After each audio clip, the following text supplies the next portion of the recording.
సార్లు కొండెక్కుండేవాడివి కదా. ఇవన్నీ లేకుండా కాకుండా 18 సార్లు భయంకరంగా వెనక పంపించాం, మేము వెనక పంపించామని మరి ఆ రిపోర్ట్ ఇవ్వండి అబ్బా. మేము అంతకన్నా అడగట్లేదు. 18 సార్లు రిటర్న్ వెళ్లిపోయి 3 సార్లు ప్రతిసారి టెస్ట్ శాంపిల్స్ అనే రిపోర్ట్ ఇది.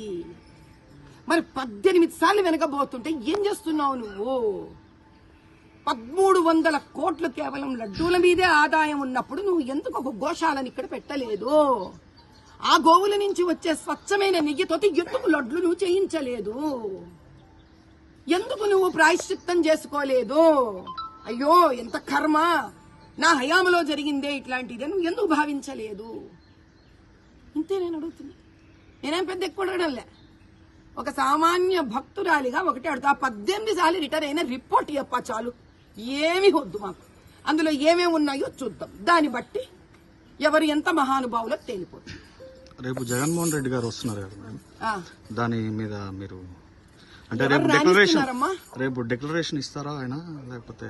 అయ్యా, వాళ్ళ చిన్నాన్న గారు అంటే వాళ్ళ అమ్మగారి చెల్లెలి గారి భర్త గారు ఆయన సుబ్బారెడ్డి గారు 2020 సెప్టెంబర్ 20వ తారీఖున అండర్ టేకింగ్ అనే ఒక ప్రక్రియను తీసి అవతల పారేశాడు. ఎందుకని? ఆయన టీటీడీ చైర్మన్ చేయడం జరిగింది. ఆ వ్యక్తి అండర్ టేకింగ్ అంటే నేను హిందువుని లేదా నాకు భగవంతుడి మీద నమ్మకం ఉంది అనే ఒక వ్యవహారాన్ని తీసి అవతల పారేసిన వ్యక్తి ఈరోజు అండర్ టేకింగ్ తీసుకోవడం ఏంటయ్యా? ఏమన్నా బాగుందా ఇది? తన హయాంలో అండర్టేకింగ్ తీసి అవతల పారేసంటే దాని మీద నమ్మకం లేనట్టే కదా. దానిని ఇప్పుడు ఇలా సంతకం పెట్టడానికి ఏమైనా పెడతారా వ్యక్తి?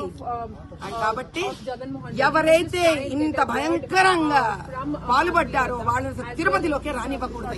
హిందువులందరూ అడ్డుకోవాలి, అంతే.